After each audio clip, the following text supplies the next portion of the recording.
ug karon mga higala, niya ang sumpay ning atong sigilanon. Daghong sa sapa.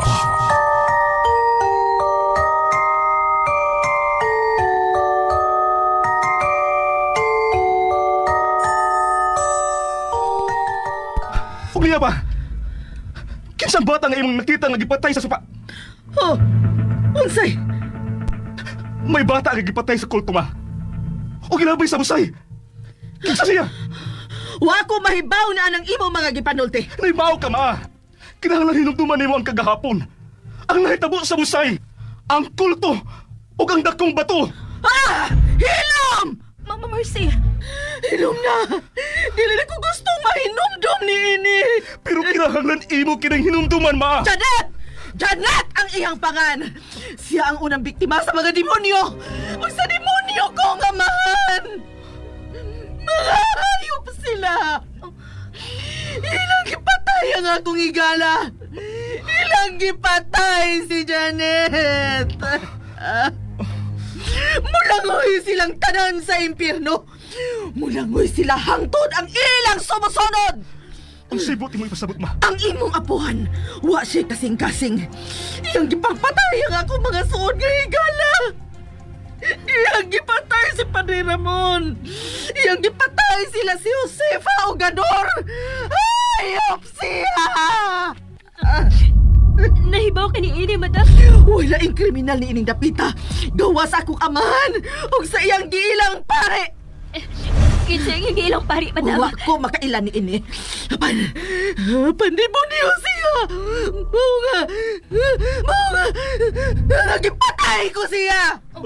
Ma, Kinahanglang mamatay siya aron maulian sa kabangis ang akong amahan. Ug ang bato, kinahanglang mahanaw ang bato nga ilang gihimong Diyos! giunsa mo sa pagpatay ang pangulong pare sa kulto ma. Gipakaon ko siya og cookies nga may sagol nga hilo. Maukad to ang angay kaniya. Sukad lang siya mahimong higala sa kong amahan. Bisan unsa na lang ang kademonyuhan ang gibuhat ni Papa Romero. Hangtod na ang pagpangilo og yuta. Ug sa kasa Alboruno. Mao ba ma? Pwede gusto na. Papahawayon na si Mama. Ana! Atuan ko na si Ana. Ako ilabot sa ilang mga sa. Dili ba, Rodel? Dili ba? Ma, Gipatay ko siya tungkol kay demonyo siya. Iyang giguba ang utok sa akong amahan. may nahinumdum ka ba sa posibleng nakasunod sa tuluman mo sa mga kulto ma? Kinahanglan makahinumdum ka ma. Kung sa mga batanon nga naapil sa grupo sa kulto ni atong panahon na. Si Elmo. Sinuluin mo. Oo, si Elmo.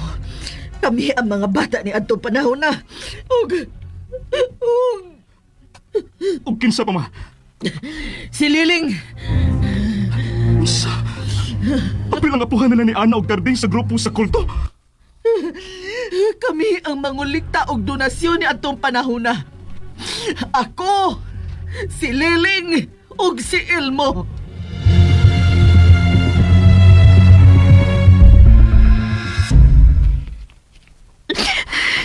Ana! Kinahanglan nga dawaton lang nato ang tanan.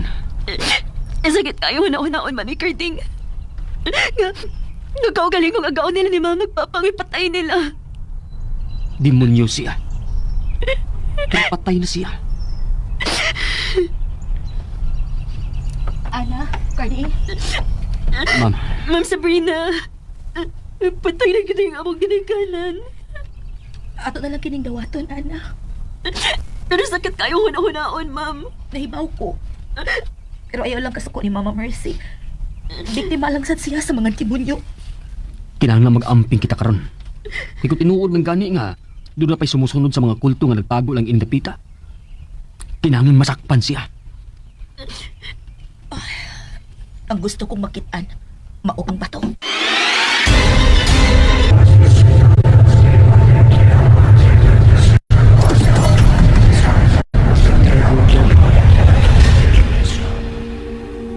Nagtuo ko nga ang bato nga ilang giampuan. Naalang sa sapa. Kining batuha ang pangitaon ta. Dugin-dugin naman kong sigsursuro di sa sapa kong Sabrina. Pero, wala ko kabantay nga, naan ang batuha. Pero matod pa ni Lolo, iyang nakita nga diha kining bato sa sapa, duol sa busay. Mao kinang ilang gihalaran og dugo sa taho. Ato ni pagitaon. Hapon na. Ug mo na lang sa buntag mangita ta. Ana, Pero kinahanglan daghantang mangita. kitang tanan ang mangita. Ug dili ta magbuwag-buwag sa pagpangita, Carding. Sabrina, Oh. hain mo si Angel. Siya una ang pabantay ni Mama. Wala, si Angel tuod. Carding lakaw, pangitaan si Angel. Ipaatiman niya si Mama. O ma'am, Unya, kumusta na mas Mama? Wa sila hinumduman nga kauban niyang batanon sa unang panahon. Ganaya din sa banlot. Gawas kang luluil mo o kang lulaliling. Si Lola? Oh, si Lula Liling. Ang usa sa mga batanon niya itong panahon na. Ug siya usab ang saksi sa pagpatay ni Lolo Romero nimo. Sa amahan ni Lolo Elmo.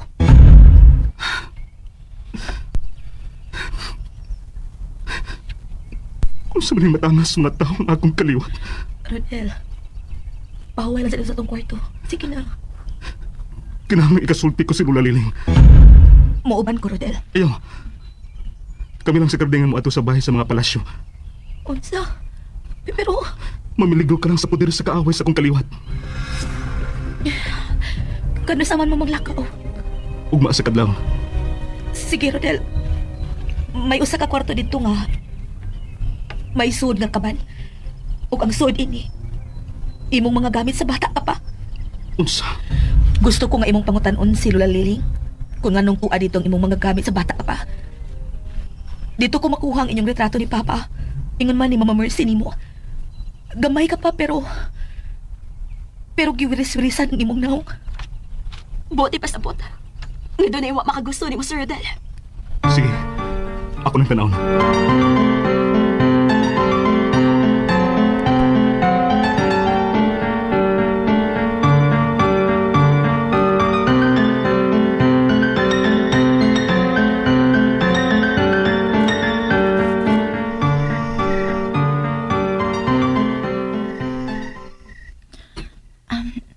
Madam, inom na og tambal o.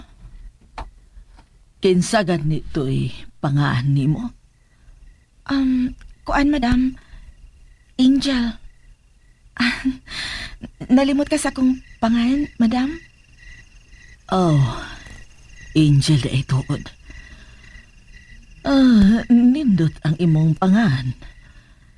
Pero, Pero unsa, madam? di gyud ka makakita og mga espiritu? Ay, dili, madam. O, swerte ka nga dili ka makakita. Mao ba, madam? Ay, mahadlok sab ko anang doon na tayo third eye, madam, oy. Pilay imong edad? Mag-25 na ko, madam. Kinahanglang mag-amping ka. Ha? Nga naman, madam? Kay tingalig ikaw ang musunod ni Elsa. Ha? Kisam na si Elsa, madam? Ang babae nga gipatay o gilabay diha sa among hardin. Ha? Lakaw, kuhaay ko og init nga tubig. Ganahan ko mo inom og init nga tubig lang. Oo, madam.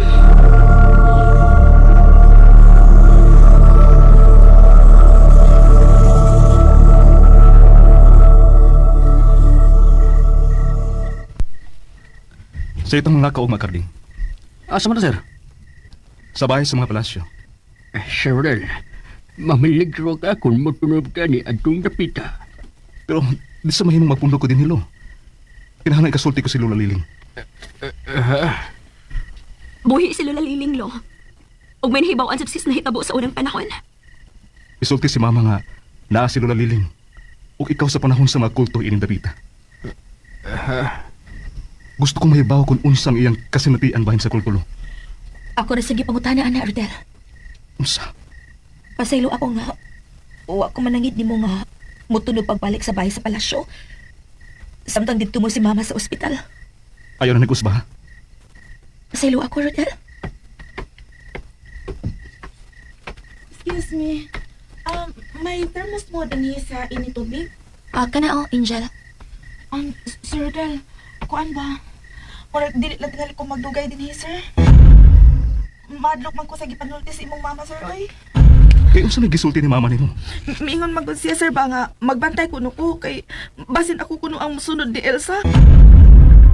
Misulti si mama na? Nag-impake siya ng kanyang mga gamit at naglakbay patungo sa kanila. Sa gitna ng kanyang paglalakbay, may nakasalubong siyang isang grupo ng tulisan. Oh, Diyos ko! Siguradong kukunin nila ang mga pera ko at babalik ako sa pagiging mahirap muli. Anong gagawin ko? Sadyang matalino ang sapatero. Hindi siya nawalan ng pag-asa at agad na nag-isip ng plano. Itinali niya ang isang piraso ng gintong barya sa liig ng kanyang asno. Balakot man ang permero. Nahuli ang mga tulisan. Ilabas mo lahat ng pera mo! Sige na! Bilis! Ngunit, isa lang ako mahirap na sapatero. Wala akong ibang naman kundi ang asnong ito. Palayain niyo na ako. Nang sandaling yun, lumikha ng dalawang asno at nahulog naman ang gintong barya sa kanyang liig. Talaga ba? Kung gayon, saan mo nakuha ang mga gintong barya? Ang lakas mong magsinungaling sa amin, ha? Wala ka na itong pakiusap. O siya, sasabihin ko na. Nakagagawa ng ginto ang asnong ito na siyang pinagkukunan ko ng pera. Kung ngayon, ibabili mo sa amin ang asno at makawalan ka namin. Hindi maaari. Mawawala ang lahat sa akin kung ipagbibili ko ito. Huwag kang mag-alala. Bibigyan ka namin ng 50 piraso ng barya. Sige. Ngunit kailangan kasama ng isa sa inyo ang asnong ito ng isang buong araw. Iplastar Kung na hindi, mga sa huli ay mag-aaway-aaway kayo sa pera. Ipinagbili na ng sapatero ang asno at umuwi na sa kanila. Masayang-masaya siya sa nakuha ang mga piraso ng gintong barya. Ginamit niya ang pera para bumili ng isang manukan. Buta pa din Dating na rin ang mga tulisan ng kanilang lungga kasama ang asno. Kinausap naman sila ng kanilang pinuno. Bilang inyong pinuno, marapat lamang na ako ang unang mag-alaga sa asno. Siyente ha. Kabalo ha. At pinagagyan na natulog ito sa kwadra kasama ang asno. Sa kanyang pagising, nais niyang makuha agad ang pera. Pag mumbraw na Pagsapit na ng umaga, napansin niyang walang anumang bagay ang makikita sa kwadra. Ginalugan Ginalugan niya ang buong paligid ngunit wala siyang natagpuan. Napagtanto niyang nailoko First time, sila ng sapatero. Ilang sandali pa, dumating ang isang tulisan. Pinuno, ang mga ginto natin. Gaano karaming ginto po ang nagawa ng asnong yun? Mamayang gabi mo malalaman kung ikaw na ang makakasama ng asno sa pagtulog. Walang pinagsabihan ng pinunong tulisan sa nangyari dahil gusto niyang makatiyak na hindi siya nakagawa ng pagkakamali. Sa mga sumunod pang araw, sinamahan ng bawat tulisan ng asno. Ngunit wala silang nakuha mula rito. Tunay ngang nalinlang sila ng sapatero. Nag-usap-usap noon ang mga tulisan. Dalil lang tayo ng hamak ng sapatero. Tuturuan natin siya ng leksyon. Pinagbili niya sa atin ang karaniwang asno katumbas ng 50 gintong barya. Kailangang mabawi natin ang pera sa kanya at parusahan siya sa panlulokong ginawa niya. Tama! Halina kayo! Nagpunta ang mga tulisan sa bahay ng sapatero na nooy abala sa paggawa sa bukid. Nakita niya ang mga itong paparating. Nagmadali siyang pumasok ng bahay at kinausap ang asawa niya. Makinig ka. Pagdating ng mga tulisan at hinanap ako, sabihin mong may ginagawa ako sa bukid at utusan mo ang ating aso na si Milo para tawagin ako. Pagkatapos, nagtago ang sapatero sa likod ng bahay. Ilang sandali pa, dumating na nga ang mga tulisan. Nasaan ang pangahas na sapatero? Tawagin mo! Nais namin siyang makausap. O yun na lang siya. Brown na. Abala siya sa bukid. Kaya mo ipatawag ko siya sa aso namin. Milo, tawagin mo ang amo mo. May mga tao rito ngayon na naghahanap sa kanya. Anong ibig sabihin nito? Isang aso ang tatawag Mix sa pa tayo, asawa sa mo Florida para yun. pumunta dito? Oo naman. Naunawaan niya ang lahat. Sa tuwing nasa bukid siya at kailangan ko siyang makausap, uutusan ko lang ang aso naming si Milo para ihatid sa kanya ang aking mensahe. Habang nag-uusap ang mga tulisan at ang ginang, dumating naman ang sapatero. Oh, ikaw pala. Sinabi ng alaga naming aso na gusto mo raw ako makausap. Wala kaming nakuha mula sa asno. Niloko mo kami Pera. at nagsinungaling ka. Ngunit, sigurado ako nagkakamali Ah. kayo. Ang lahat ng aking yaman ay nagmula sa asno. O siya, naniniwala na kami. Pero kailangan mong ipagbili sa amin ang asno ito. Hindi ko siya kayang ipagbili. Hindi ako papayag. Tutumbasan namin ng 40 gintong barya ang asno. Tumanggi man nung una, pumayag na rin ang sapatero na ibenta ang alagang aso. Kinuha na nila ito at nilisan ng lugar. Nang marating nila ang tinutuluyang kuweba, sinabi ng pinuno sa iba pang tulisan na siya ang dapat na unang makasama ng aso. Sumunod naman ang mga ito. Tinawag ng pinuno ang kanyang anak na si Camila. Makinig ka na. Alis muna ako para magtrabaho. Kung may maghanap sa akin, utusan mo si Milo na tawagin ako. Masusunod po, Ama! Hindi nagtagal, may dumating na Ginoo at nakiusap kay Camila na tawagin ng ama. Sandali lang po! Ipapatawag ko siya agad! Milo! Tawagin mo si Ama! May gusto makipagkita sa kanya! Agad nang umalis ang aso, ngunit sa halip na pumunta sa pinunong tulisan, nagtungo ito sa bahay ng sapatero. Nang Kaya bumalik napakusap. ang tulisan kinagabihan, napansin niyang wala si Milo roon. Naisip niyang bumalik ito marahil Kaya sa kanyang tunay na amo. Kaya muli siyang bumalik sa bahay Ano ng man, init sapatero. ay. Ha? Bumalik si Milo sa'yo? Okay. Oo, narito nga siya. Sa tingin ko'y nangungulila siya sa akin. Bigyan mo lamang siya ng sapat na panahon at makikita mo. Kikilalalin ka niya bilang bago niyang amo. Muling isinama ng pinuno si Milo. At kinabukasan, ipinaubayan niya ito sa kanyang kasamahan. Nanatili ito sa piling ng iba pang tulisan ng mga sumunod na araw. Ngunit patuloy itong bumabalik sa sapatero. Sa pangalawang pagkakataon, nalaman nilang nalinlang na naman sila. Nag-usap-usap ulit sila. Hindi na tayo dapat magpaloko ngayon. Tuturuan ko ng leksyon ng sapaterong yun. Muling bumalik ang mga tulisan sa sapatero. Hindi nila pinakinggan at pinaniwalaan ang anumang sabihin niya. Sa halip, isinilid siya sa isang sako at dinakip. Tahimik lamang ang sapatero habang nasa loob ng sako. Napadaan sa isang simbahan ng mga tulisan at nagmungkahi ang isa sa kanila. Napakainit talaga. Pwede ba tayo magpahinga sa simbahan? Siguro naman pwede nating ipagpabukas ang trabaho. Oo, napa. Iniwan nila sa daan ng sapatero at nagtungo silang lahat sa loob ng simbahan. Nasa tuktok ng isang burol ang simbahang yun. Napadaan ng isang tagapangalaga ng baboy. Nang marinig ng sapatero ang boses nito, ay naisip siyang magandang ideya at nagsimulang magsisigaw. Hindi ko gagawin yun! Hindi ko gagawin yun! Pakiusap, pakawalan niyo na ako! Narinig ng Ginoo ang pagsigaw ng taong nasa sako at nilapitan niya ito. Tinanong niya ang sapatero. Sandali lang! Anong nangyari, kaibigan? Ano ka mong hindi mo gagawin? Sino naglagay sa'yo dyan? Gusto nilang pakasalan ko ang anak na babae ng hari, pero ayaw kong gawin yun! Bakit naman? Nahihibang ka na ba? Kung ako ang nasa kalagayan mo, siguradong pakakasalan ko ang prinsesa. Kung yan ang nais mo, Apay, duha. halika, ikaw ang isisilid ko sa sako. Pakasalan mo ang mahal na prinsesa. Talaga ba?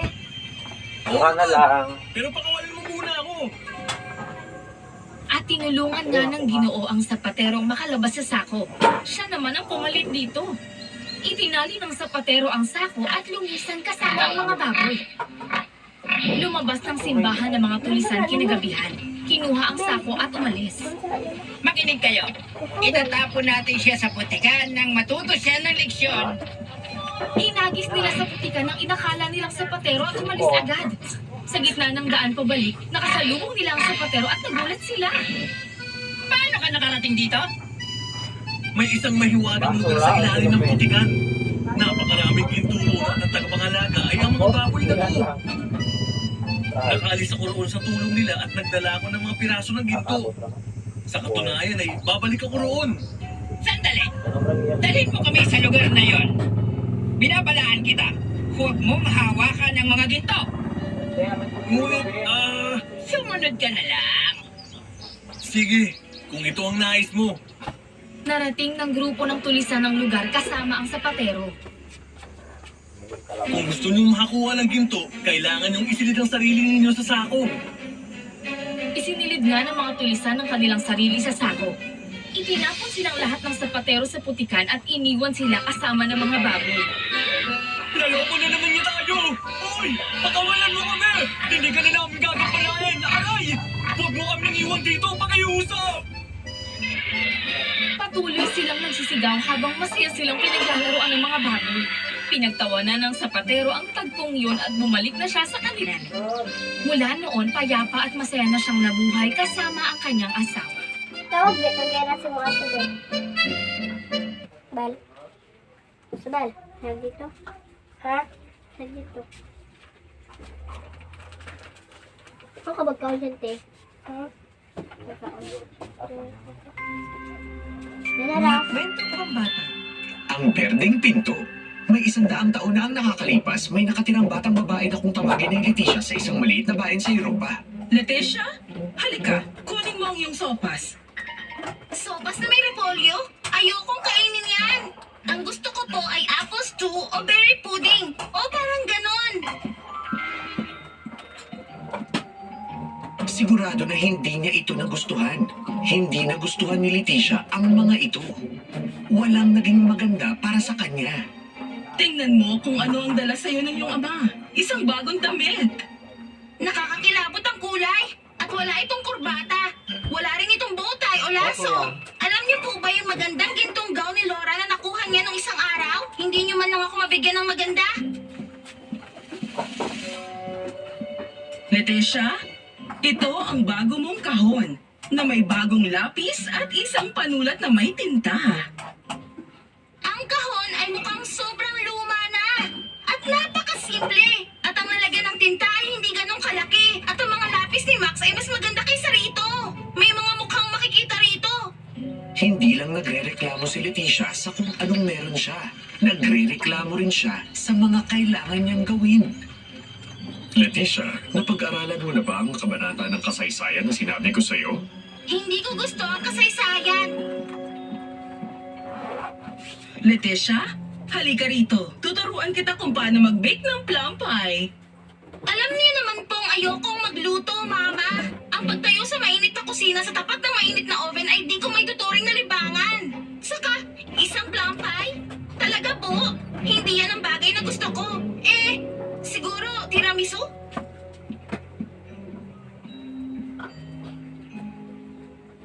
Pero may isang bagay na gustong gawin si Leticia. Gustong-gusto niyang tumayo sa harap ng berdeng pintuan. Kasi may isang maliit na berdeng pintuan sa north wall ng hardin.